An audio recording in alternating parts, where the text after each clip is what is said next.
In this video, I'm going to show you 5 fantastic walks in the Lake District. They're all really accessible and great for people who are looking to get into walking. Right, let's get into it. Starting off in the historic Lakeland village of Grasmere, we take Easdale Road to find our way over a footbridge and onto the valley floor. With Sourmilk Gill at our side, we begin the ascent and admire Sourmilk Gill waterfall on the way up. Near the top of the falls, we can see a natural plunge pool which is ideal for wild swimmers. And from here, it's a short distance to Easdale Tarn. Tarn Crag's towers above it, and this is a Wainwright we can pick up another day. Working our way down the path, we go left to discover the bridge over Far Easdale Beck, and then follow the water down the valley until the wall is reached and we trace it up the fell side to begin the final 50-metre ascent to Helm Crag's summit. From here, we head down the fell on a winding but stable path until we reach a wooded area. Then it's an easy path back to the village, which partly joins with our earlier route. This walk has a waterfall, wild swimming opportunities in the plunge pool and tarn, and a Wainwright all-in-one walk. Let's see what it looks like as we go around. From Grasmere village, we head down Easdale Road, passing the youth hostel. Eventually we come to a bridge over Easdale Beck. We enter a small woodland and over a little stone bridge. We can see the fells start to appear before us, and the initial walk is through farmland. There are some cows on this route, so just give caution around calving time. Once through the field, we're onto this well-constructed path, which continues to follow alongside the beck. When we come to the split, we're going to take the left path, and that will take us up towards the waterfall. In the distance, we can see Sourmilk Gill waterfall. We ascend fairly steadily on an easy path, and eventually near the top, we get to see the pools and the Sourmilk Gill in all its glory. The path is steady underfoot, and boots are definitely required on this route. We can just see Sourmilk Gill here to our right. This conservation path is easy to follow and eventually takes us here, which is a wild swimming pool you can take advantage of if you're feeling brave. We get great views back over the valley, and let's just admire the waterfall.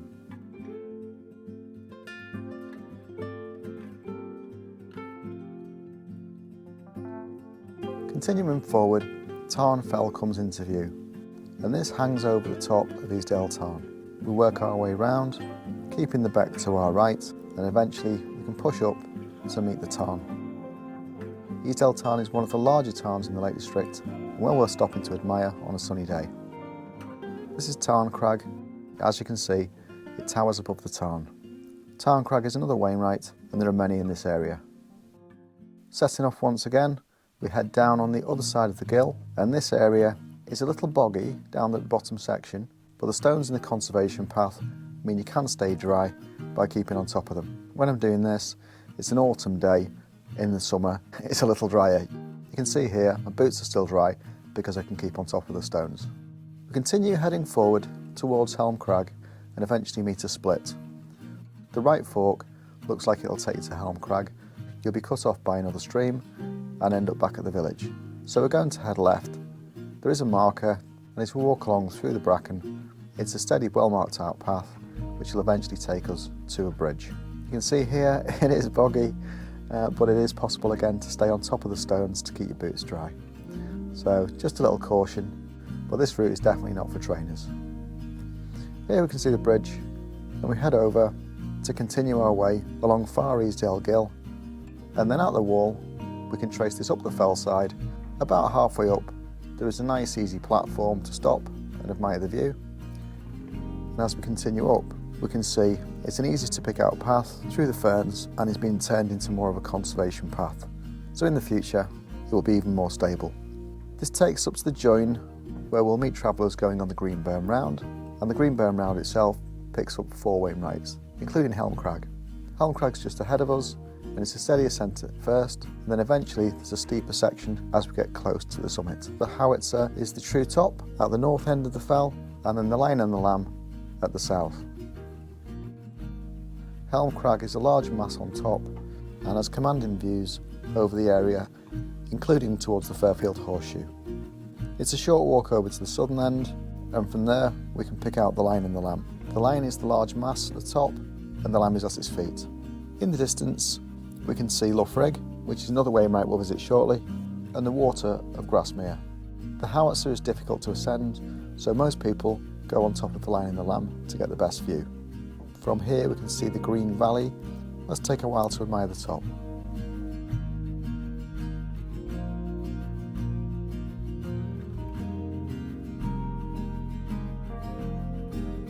The route off is easy to pick out. There are a couple of paths. Probably encounter many people who just come up straight from Grasmere and then head down again.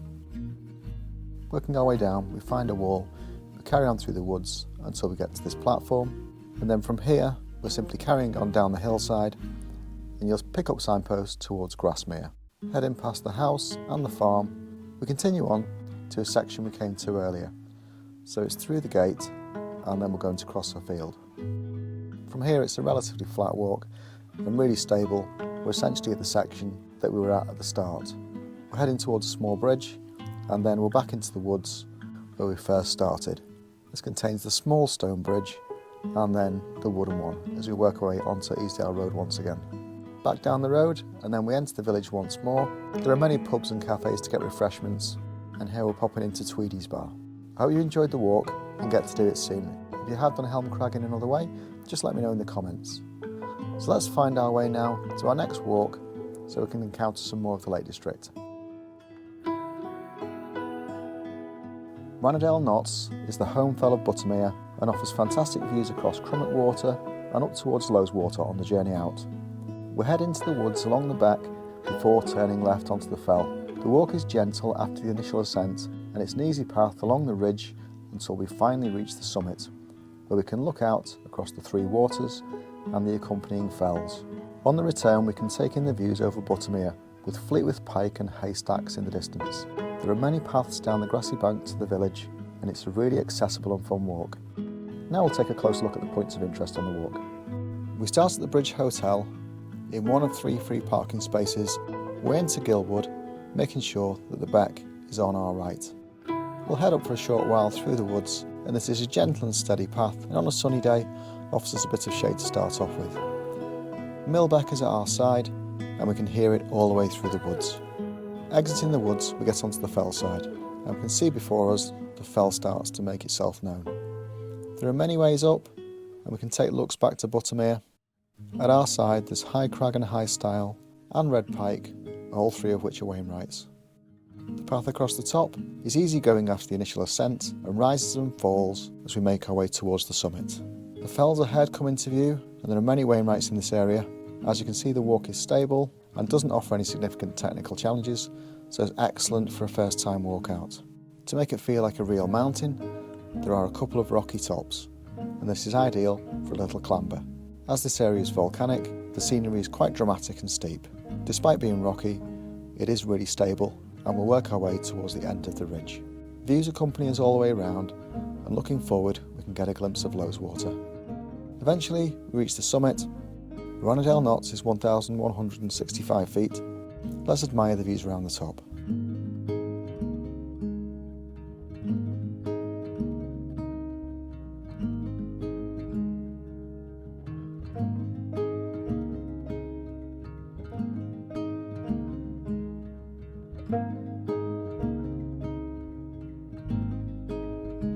On the way back, we go over the same ground, but this time got excellent views of Buttermere. In the middle of this shot, we can see Fleetwith Pike, which again is a Wainwright, and there's a great walk from Fleetwith Pike around to Haystacks, which is the final resting place of Wainwright himself. This walk was carried out in the morning, and you can see the sun there shimmering on Buttermere. It is possible to finish this walk, take a rest in the cafe or pub, and then take a 2-hour loop around Buttermere. I have all the walks in these videos on my YouTube channel in the family section, and if you'd like to see a walk around Buttermere, there's also one in there. The walk down is steady as we head towards the village, and we can see Buttermere in sight all the time. This is a really great walk out, and I'd highly recommend it because there are other significant walks you can take in this area. As it's a short walk, I've only taken a litre of water and something to eat in a day bag because there are refreshments available back in the village, and this walk can be completed in under 2 hours. Here we are coming back to the bridge and you can just see the 3 free parking spaces on the left. I hope you enjoyed this walk. It really is a great one to do and to enjoy the Buttermere area. Right, let's check out the next one.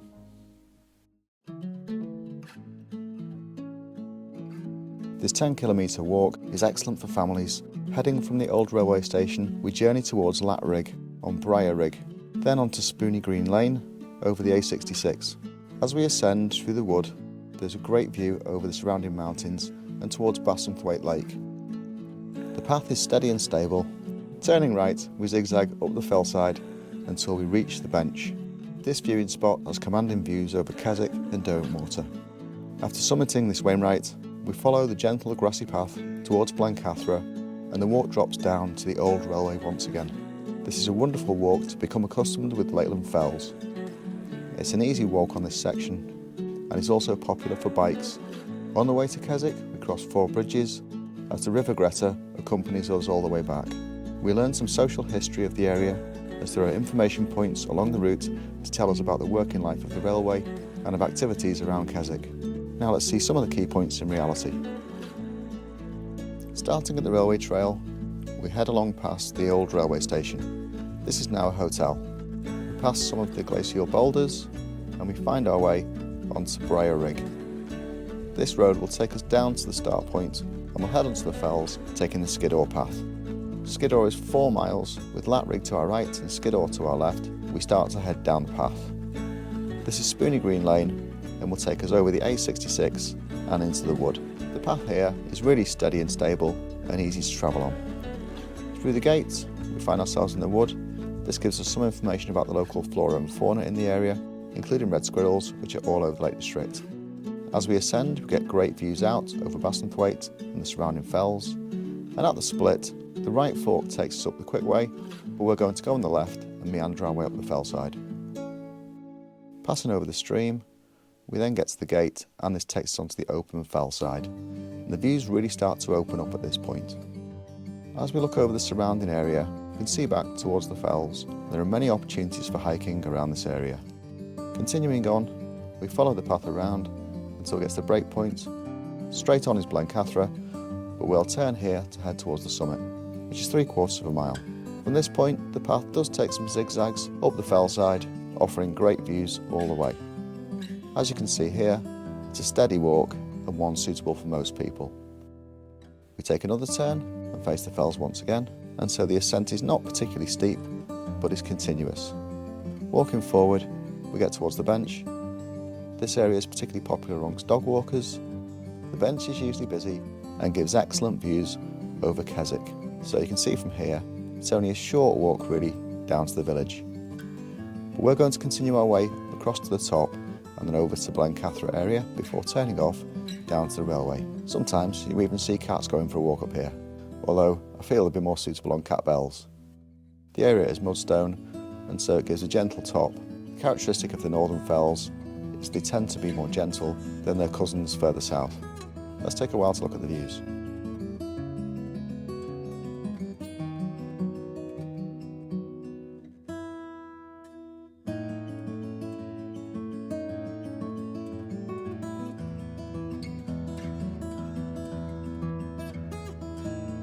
Carrying on forward, we work our way towards Blencathra, but we're not going up there today. We're taking the path down to the right. It can be a bit muddy here, so boots are advised, although I did see quite a few people in trainers wishing they weren't wearing them. Blencathra's dead ahead. This is an easy, wide grass path as we work our way down to the fells. We get different views here as we can look over some other cousins in the northern fells. Once we get a bit further down, we pass a sign, and that indicates Latrigg and Skiddaw, and that's the path we've just been on. We continue to head down, and we soon find the railway. The bridge comes in sight, and then we'll follow it around to the right. We'll just take a little look at the bridge first, once we get through the gate. It's an old railway bridge, and was washed away. And we'll follow the river all the way back down to Keswick. Here's the original bridge, and the even older bridge was an inversion, and that was really because they wanted to preserve the views of the valley for the passengers. Both bridges have been destroyed due to storms in the area previously, and there's information of that all the way along the route. This particular section has been conserved really well. Working our way back towards the village, we're going to pass 4 bridges. It's popular amongst cyclists, and as you can see by the path, it's easy to push a buggy down here. And there are some information points as we go down to tell us about the social history of the area. Some of the trees on the managed woodland on Loughrigg we used for bobbin making, and this is the old tunnel that would have had the railway. You can see it's been shored up by ironworks, but also the brick remains. We get to the signpost and then see our way towards Keswick, and then soon find our way back into the village. Keswick itself is a historic Lakeland village and well worth spending time there if you're not familiar with the area. It has arcades, old churches and pop-up stalls, all to add to the interest of the day. It's a fantastic walk and I hope you enjoy it.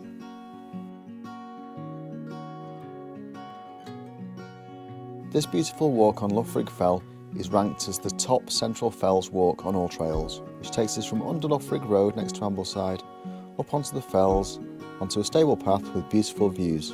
Loughrigg has more paths than any other Lakeland fell, but the main path which we'll follow today is clear and obvious all the way to Tarnfoot Farm. Turning right at the farm, we head past the campsite and onto Loughrigg Tarn. This is one of the largest and most stunning tarns in the Lake District. Loughrigg is a Wainwright, and in the book, Wainwright notes that Loughrigg Tarn is the only tarn named after a neighbouring fell. Continuing our journey, we soon go through the woods and make our ascent onto Loughrigg Fell summit. After admiring the views, we head back down to the path, then continue along the trail with Grasmere at our side, and then move on to the shores of Rannerdale Water. This is gentle most of the way round. Rannerdale Water is very popular amongst families, and up to our right is Rannerdale Caves. As we get towards the end of the water, we pass a car park and the Badger Bar is here for refreshments if we need it. Continuing along past Pelter Bridge, we encounter the stepping stones which cross the River Rothay before completing the walk back to the bridge. This is a beautiful walk and I really hope you enjoy it. Now let's take a look at what we'll see on the route. We'll leave the parking spot and head up towards Todd Crag. On the way up, we pass a few gardens and the flora and fauna are on display. This is a small but steep road and eventually turns into more of a fell path. We work our way up onto the fell via the gate and then enter the countryside. Loughrigg is quite a gentle fell and our walk today is on our way to Langdale. We can just see in the distance the Langdale Valley as the peaks are ahead of us. It's a gentle run down the fell side, and on this spring day the ferns and foxgloves are out in force. Carrying on further, we work towards Langdale Valley. Then once we've completed our descent, we take a right onto Tarnfoot Farm. Tarnfoot Farm is also a campsite and can act as a base in the area. I've stayed there many times as a child and I've got fantastic memories of it. The campsite nestles next to the tarn, and as we work our way along the steady path, it comes into view. In the distance we can see the Langdale Valley, and the tarn itself is one of the largest in the Lake District. It's worth visiting the tarn for a rest and maybe to have your sandwiches. Let's take a moment to admire it.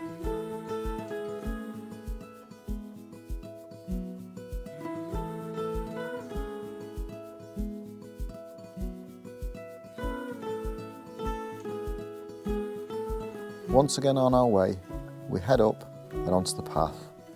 This time we carry along the tree-lined route, which is steady and stable. This is a really easy route to go on. And then eventually we work our way into the woods for a short distance.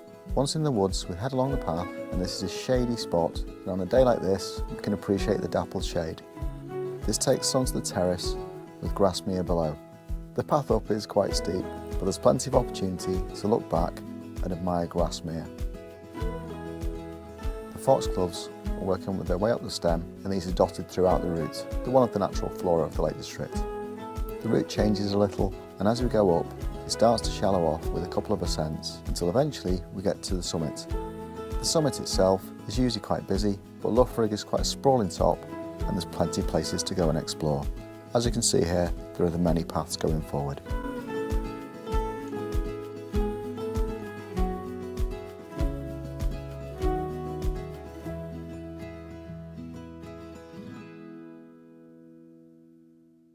Loughrigg is the home fell of Ambleside, and so is really popular amongst walkers. As we head back walking towards Grasmere, we again travel over the same ground. It's been built up as a conservation path, so it has quite good blocks and is steady.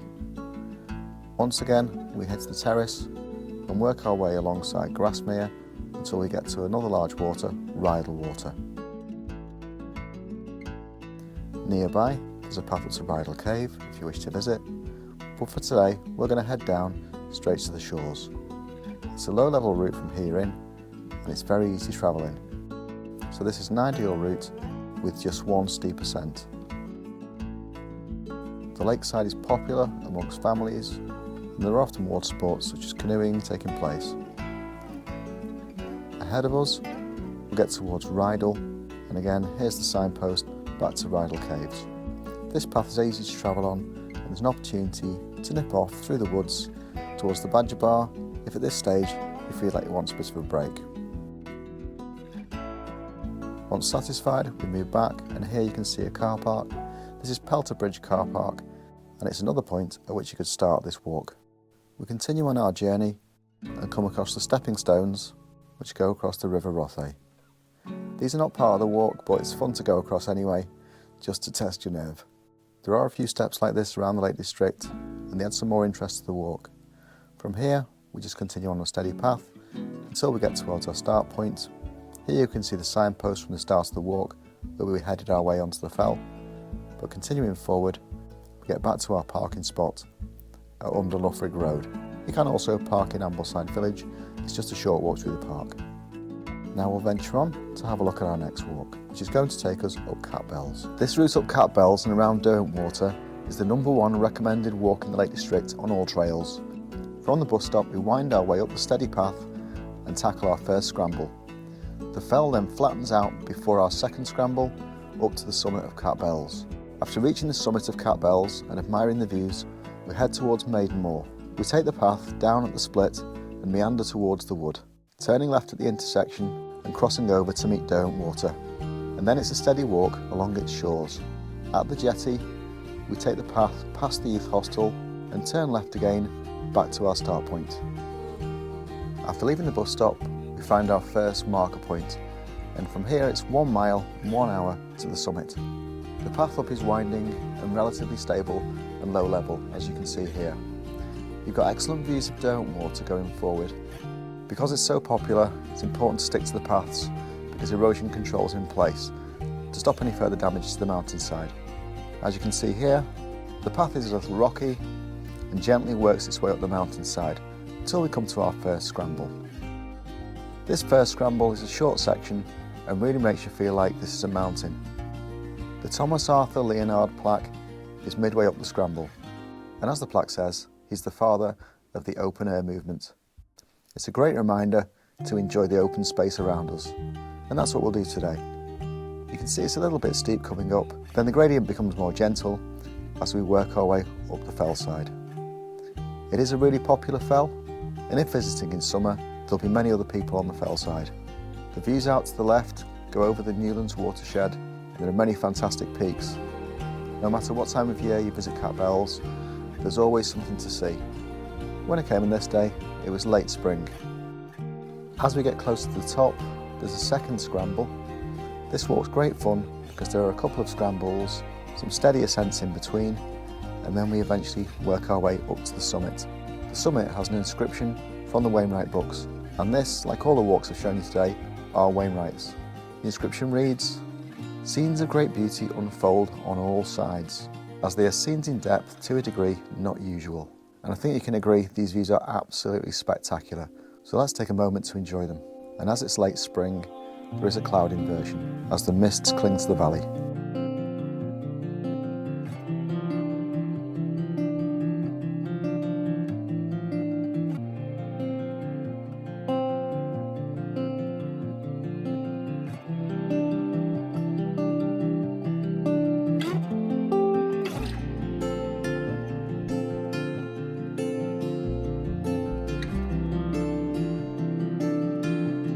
Foxgloves are out at this time of year and they're getting towards the top of the stems, and the heather's started to come out to bloom.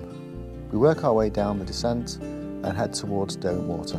The path really is quite stable and easy to follow, and when we hit the junction we'll take a left and head down to the shores of Derwentwater. This side of the fell really is easy to travel on. Soon we get down to this sign which tells us we're on the terrace path for the lake, which is about 3/4 of a mile and it'll take 25 minutes, and Hawes End Jetty is about 1¼ miles, which is an hour. The path along to the lakeside gives excellent views down to the water, and it's a lovely relaxing walk. Most people do it this way round, with the Catbells first and then down to the water. You can find an ice cream van here usually, and that gives us a chance to get some refreshments. Across the road and through the woods we make our way down to the water's edge and get our first look at Derwentwater at Rannerdale Bay. There are ferries on the lake. The ferries go both clockwise and anti-clockwise, and there tends to be one about every hour. I'll put the timings in the description. It is possible to get the ferry from the Keswick side straight to one of the jetties and then pick up the walk from there. And again, on return, you'll be able to take the boat from the jetty over to Keswick. It's a lovely way to experience the lake and adds to a great day out. We work our way on a low-level walk with Derwentwater to our right. Eventually, we come across Low Brandlehow Jetty, and from this point, we'll start to make our way away from the lake and back towards the start. Taking the left fork, we head back towards Catbells, and on this section, which is relatively short, we'll go past the youth hostel. It is of course possible to stay at the youth hostel, and I'll put the information in the description for you. Youth hostels are a great way to visit the Lake District. Normally they have shared rooms, but are relatively cheap and have excellent facilities. This one we can see is the Hawes End Centre, and once past it, there's another sign to the start point of the walk, which is 10 minutes away. So for us, it's a short walk through the woods, then we eventually find ourselves back at the start. I hope you've enjoyed the videos. If you've found some value in the information, then it helps me if you click on the like, and if you'd like to see more of these, then just click on subscribe and you'll see the new ones as I make them. I hope you have a great time when you visit, and thanks for watching.